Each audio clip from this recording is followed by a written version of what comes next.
shit. I know I laced it with blood. Stock up on Jell-O and Quaaludes because Dr. Cosby is out of the pen. That's right, Dr. Cosby, legally the most prolific rapist in U.S. judicial history. And granted, obviously, I'm sure a lot of people have raped far more people. But in terms of documented court appearance and related matters within the United States of America and its long storied history, Bill Cosby is the most prolific convicted rapist. Now, this man is also free. And the reason he's free is the reason our United States judicial system is so great. And it's the reason we see some weird shit like this. So the reason Dr. Cosby, and I love saying Dr. Cosby because, one, he's not a fucking real doctor. Everyone needs to stop with this bullshit honorary doctorate. You're a doctor of education. You're a doctor of communication. You're a doctor of hearing things and drawing colors. Blah, blah, blah. Unless you save lives, unless you can't go to bed without having a cell phone turned on near your head because you might have to perform surgery on a refugee child, unless you're someone who literally tends to the life or death situations on a beck and call, making those decisions, stop calling yourself a doctor, bro. You are not a doctor because you have a doctorate in communications and you just stay in one department of a school that nobody goes to, but the ones who do pay far too much money to do so, and you just spew out nonsense about the first radio station being in Pittsburgh and other useless shit that will not prepare you for the economy when the entire world closes down after a potential bioweapon. But I digress. No more chicken sandwiches one time. But that's right. So Dr. Cosby gets out of jail because originally he went to jail on the conviction of a former Temple employee. But the problem is this situation was, it was a civil suit at the time, which means basically when you're dealing with civil or criminal lawsuits, civil suits are, you're not accepting guilt. That's the one, precedent takeaway to come from the appearance. But the main thing is you're talking about money most of the time. You're not talking about jail time. That's what, criminal court is. So, the reason that the original civil case in like 2005 or 6 or whatever was wrapped up was because Bill Cosby agreed to settle the case itself. They agreed to settle. But important about that was Bill Cosby, or more specifically his lawyer, or team of lawyers, or maybe his wife, because she's, just so darn smart, and she's really the brains of the operation if you watch his specials as of late. Kind of coincidental. Anyway, so Bill Cosby's lawyer had the wherewithal to, one of the stipulations of the settlement was that Bill Cosby's statement agreeing to pay could not be used as future evidence against him in any type of case brought before a judge or anything like that. So that, it turns out, somehow this was an overlooked minor detail, that the main conviction that was used in the criminal case that happened a few years ago that got Bill Cosby sent to prison was the one literally written and signed agreement from Montgomery County District Attorney's Office to Bill Cosby, and herein his, housekeeping people who, make sure his other eye doesn't fall out of his head, had it written down that he could not be convicted. Therefore, the evidence used against him during that trial, which this evidence included the fact he had a settlement, which, obviously, if you're a juror and you hear someone settled previously for a rape case, and now you're back with that guy for another rape case, more than likely that guy did that, right? I think that's logical. However, while that may seem logical, that's not how the justice system works. Because when that happened, and when Dr. Cosby was sent to jail, prison, I don't even really know the huge difference between the two. If I stop and think about it, I'm sure I do, but whatever. It's, stream of thought. So Cosby gets sent to jail, but that is a violation of his Fifth Amendment rights. Now, the Fifth Amendment is the thing that everyone knows from TV or getting in trouble as a kid, where you basically don't rat yourself out. Essentially, you cannot give incriminating evidence about you in, an actual court with a regular, like a real, the full-blown lawyer briefcase, powdered wig type shit. You can't use any type of evidence, and you can't be forced to give it, which in this instance, literally, Bill Cosby was forced to acknowledge the settlement, which in and of itself then became a violation of his Fifth Amendment rights. By the time that paperwork made it back on up to the top to the person who has to decide whether or not he stays here or not, legally, on paper, you got to let Dr. Cosby out. And I know that's awful. You know why? Because it is. It's fucking awful. The guy who was an inspiration, a pillar of American comedy, someone who was considered America's dad at a time when we were just getting over separate water fountains in this country. Like, literally, those timelines are pretty fucking close. That guy went on to maybe buy NBC and then maybe rape 73 people and then maybe get off on a technicality. Wow, that's another crazy thing. And that happened out of nowhere. I don't even remember hearing like rumors or rumbling that Bill Cosby's lawyer had some shit cooking, like he really had a plan. Because, everyone except pretty much Kanye West in the news just dropped any type of public nice sentiment towards Dr. Cosby other than his wife from the show, whose name escapes me and is clearly suffering from Stockholm Syndrome or Quaalude withdrawal. So that's kind of how June starts. Well, actually, that's how June ends. July starts with the most prolific comedian, the most prolific rapist comedian, as far as we know. I'm sure that'll change any second now. He's free. He's free. He's free. Oh, man. Free. Yeah. So Dr. Cosby getting out is one thing. But is anyone, and I know I'm not going to get an answer because it's not how podcasts work, but is anyone still following the John McAfee thing? Because holy camole, great balls of fire, that was just two things combined. This story is getting really, really strange. Apart from the whole, threatening that John McAfee claimed publicly that he had incriminating, evidence against members of the government, intelligence communities, Epstein, among other things. And then, what happened. Apparently, he tweeted that he kept it all in the Miami apartment building that recently collapsed in the news. The one, I don't know if you saw it, the building that was a regular condo property that as soon as it collapsed from decades of structural disregard that everyone apparently was aware of, the Department of Homeland Security and FEMA had to come in and basically get to the bottom as to why a building that everyone knew for over 20-something years was going to collapse. They needed to figure out why that building collapsed. So that's something that happened. On top of all that, something I just read recently, headline, and then I click and follow and read, and it's reliable, that a covert unit within the Israeli army has been sent to Miami, Florida, to create and therefore reconstruct 3D imaging of both the property, the former property, and underneath, the ground and the soil of the land, full 3D to scale representations to help look for survivors, obviously is the main thing, but also just, to do that. Now, I know there are a lot of like Ashkenazis in Miami because, they have chronic bronchitis and they don't want their pensions taxed. I know there's inherent, connection between Judaism and South Florida. That being motherfucking acknowledged and said, why in the name of all that is logical and just necessary would the fucking Israeli army acknowledge apparently a covert unit within the army that happens to do this type of fucking shit? Why would they also then send this newly acknowledged covert thing to South Beach to help the fire department?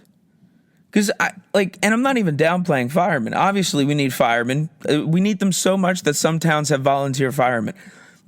But that being said, maybe you need the National Guard because it's Florida, or the Coast Guard because there's water nearby, which you really, I wouldn't think need if a building collapsed. Like, the people you would call would be, firemen, cops, EMTs, things like that. I wouldn't be like, quickly get the Department of Homeland Security here, very quickly. Get the Department of Homeland Security, who one of the top people in the DHS, by the way, recently I saw tweeted the day before McAfee was found dead in his prison cell, just complimentary things about, Spain as a country during his trip there, and thanking the Prime Minister of Spain for how gracious and cooperative he was. So, taking that into consideration, you don't call the Department of Homeland Security because a building collapsed. What you don't call is FEMA. There's no reason to ever call FEMA because, quite frankly, FEMA is one of those things where I act like I know what it stands for. And I see it. I read that acronym a lot when I read usual and similar topics. That being said, FEMA, like the Godfather movie, is something I pretend socially to be aware of, and no one ever really calls it.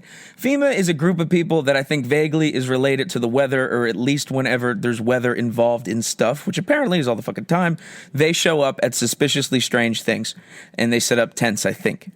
That's as far as I know.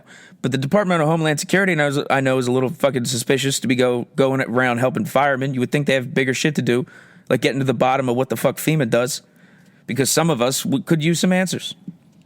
So those people get called, and then we send in the Israeli army. Like, it's a weird connection. And let's just hypothetically, for argument's sake, one of the people that McAfee claimed to have information on, obviously, was Jeffrey Epstein. He claimed, and he claimed he had information on him. He said he knew who killed him. He implied he had a bunch of, actual data, videos, text, anything like that.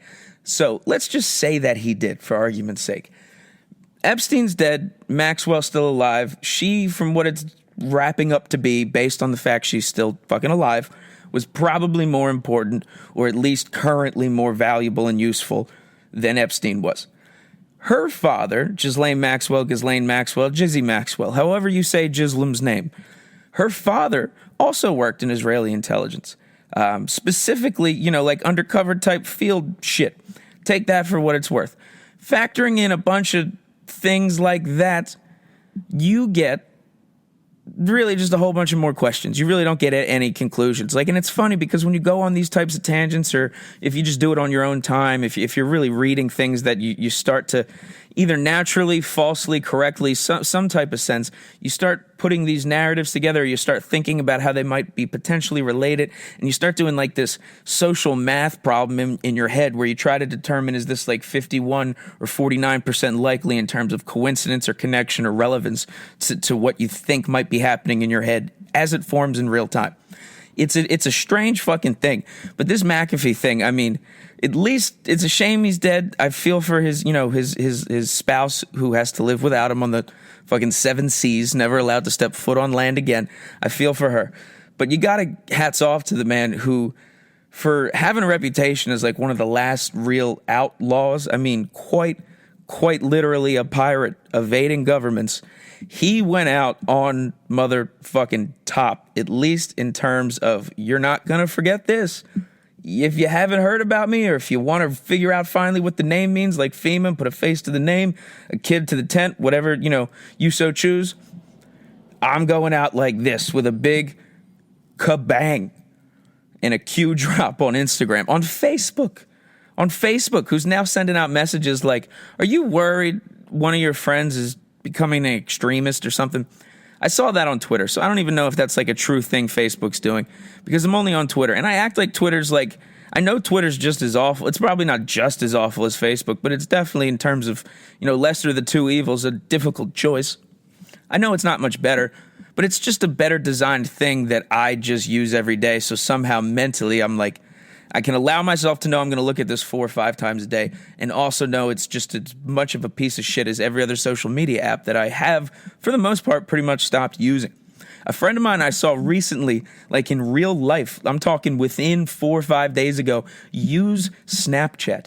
Like, used it. He pulled out his phone, I see the yellow screen pop up, and I like freak out, because at this point, like, if you're pulling out Snapchat and you're clearly an adult, you are at this point publicly at least flirting with the idea you're a pedophile, right? Because really, who else is using Snapchat for anything? The fact it is an app that allows for visual photo communication that rapidly disappears before you can even really mentally take a picture of something. And it's just yellow with a ghost. It's just not good combinations of things. So if you're an adult and you pull out Snapchat, hide your kids, hide your wife, hide your Jello, hide your motherfucking Quaaludes, because doctor's doing home visits, and by doctor, I mean Cosby. Knock, knock, who's home? Not Theodore, but Bill. Bill's out the pen. Kodak Black out the pen. He might have been for a while, but I'm sure he's going back, and we'll celebrate it when he gets out again. Derek Chauvin's going back in the pen. Well, he's not going back in the pen. He's going in. I'm sure he's been in the pen, obviously, based on his previous line of employment. Hopefully not future. So Derek Chauvin, the cop who was convicted, or former cop who was convicted of murdering George Floyd, was sentenced to 22 and a half years, which is such a weirdly symbolic number. And I don't mean symbolic in the way, like weird, lonely, sad people think about hieroglyphics in Egyptians when they hear symbolic numbers. I mean it more in it's a number that's trying to even politically express a message, and that, if you murder people, especially if you're convicted for all 3 counts of murder, and then obviously everyone knows 25 to life. That's like the phrase, 25 to life from a movie where a cop was pretty much putting a black guy in the big house for 25 to life. So I don't have to explain American cinema nor tragic elements of our past. Moving forward, so Derek Chauvin gets 22 and a half years. Now, 25 you would think is just standard. I mean, the death penalty is still an option in some places in the state. I don't think in Minnesota, but in the country still. Now, that 22 and a half is weird because it's just under what the number everyone would assume would be and the president would be.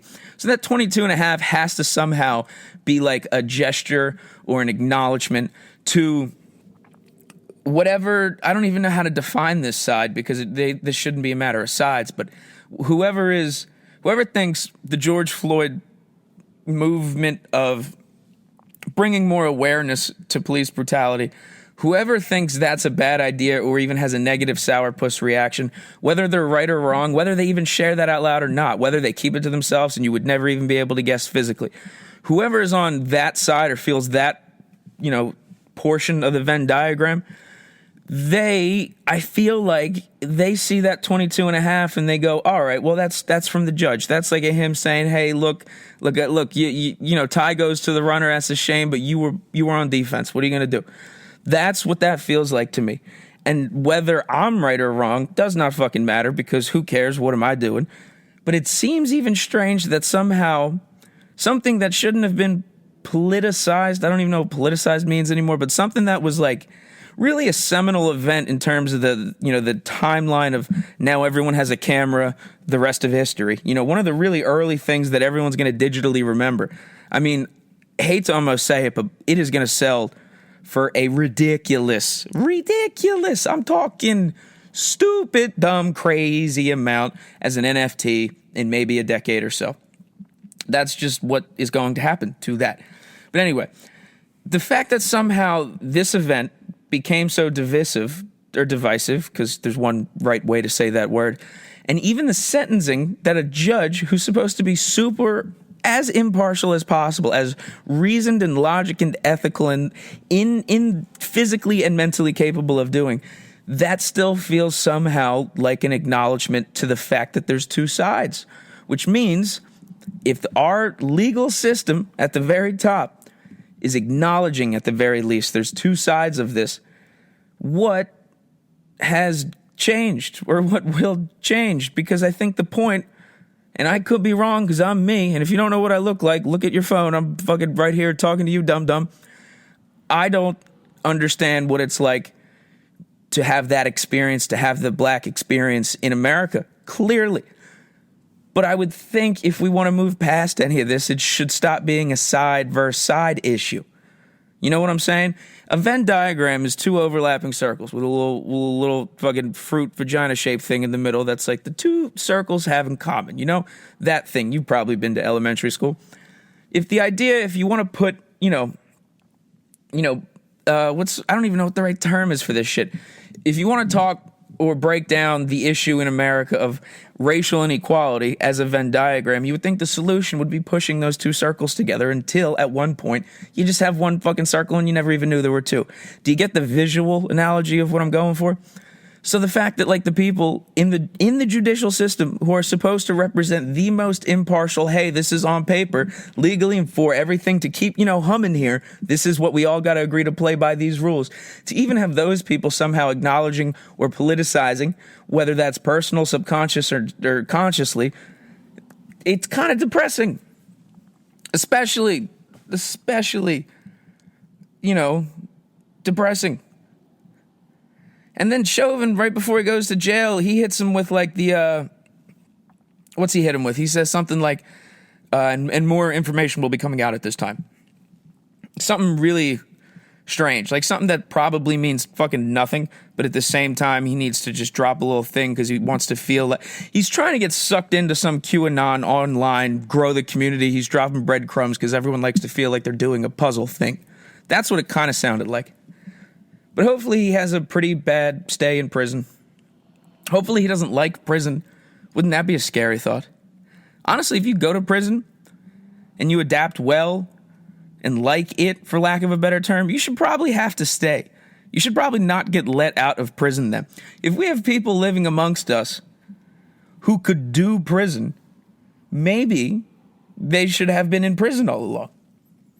Maybe John McAfee should have put in place several precautions to make sure the public would at the very least ask some questions if he killed himself. Maybe Paul Giamatti should read some more scripts and not take easy cash when Burger King come a knocking with a new chicken sandwich of death. Whole lot of maybes. Nothing but maybes. Nothing but maybes. Maybe we should stop calling professors at, fucking Dick and Harry University in the middle of nowhere, Arkansas, who specialize in a collection of books on their shelf. Maybe we should stop calling them doctors. I really think that is a problem. Like, take Dr. Biden, for example. Dr. Biden is not the president. She is the first lady. You misogynistic piece of shit, if you thought I was talking about Joe for a second. Sleepy Joe couldn't make it through a class. So, Dr. Jill Biden, she has a doctorate in education. Not an honorary one, and I was hoping to see honorary because that's just one of the things I like to point out is how stupid honorary doctorates are. She has a doctorate in education, and that's something that makes you ask, like, hey, doesn't fucking anyone who have a doctorate? How else did you get the doctorate? You got educated. You can't have a doctorate in education. That's like the same people who are doctors of psychology, because they're really trying to be sneaky. They're almost kind of like dentists, where they like to act like they're doctors, but like they use all the similar vocab, but they're not fucking doctors, bro. They're doctors in the same way the lady at Lens Crafters who helps you pick out frames. Like, that's how you're a doctor. So but I got nothing against Lens Crafters. I really don't. But to my doctor point, if you're a doctor of psychology, psychology is something that's stupid and not a real science. In terms of just phonetic value, astrology sounds more real than psychology. Psychology sounds like you took a word that all means something else and you just smashed it with an ology. And everyone in it likes to talk like, well, see, there's scientific data here that represents how many times I ring the doorbell do I think the cigar is a dick. That's not science. You're talking about the human brain, and you're trying to tell me you got Pavlovian anything? Say Pavlovian 3 times, and then tell me you're a scientist with your fucking lab coat. Jesus, you just quit playing God. If you're a professional doctor of psychology, you have the same mental composition of a public bus driver who just plays God up and down major routes of major, traveling times during the day and just deciding who gets to go home or not. That's the same type of person who claims to be a doctor of psychology. You are a weird little sadomasochistic idiot, or you were in a, sorority and now you work with special needs children in suburban elementary schools. Or, just because now I'm really rounding out the picture, you're a dental hygienist, which is basically a dentist. Probably actually does more work than a dentist, and they're basically doctors. So if a dental hygienist is more of a doctor than a doctor of psychology, drop out of college. And seriously, like, if you're in college right now, drop out of it. Drop the fuck out of it. Think about it. Anyone that you know who's successful in business, if any of you have any dreams of being entrepreneurial or owning a business or starting a company that changes the world, all of those people that you know that have done that dropped out of college. So that's one. If you have any shot at being a billionaire who controls people and, picks and chooses which tweets you're allowed to see, you got to drop out of college. Otherwise, you're just going to be another fucking nerd with a college degree. And who's a sucker at that point? because it's you. That's the fucking answer. You'd be the motherfucking sucker. So drop out of college.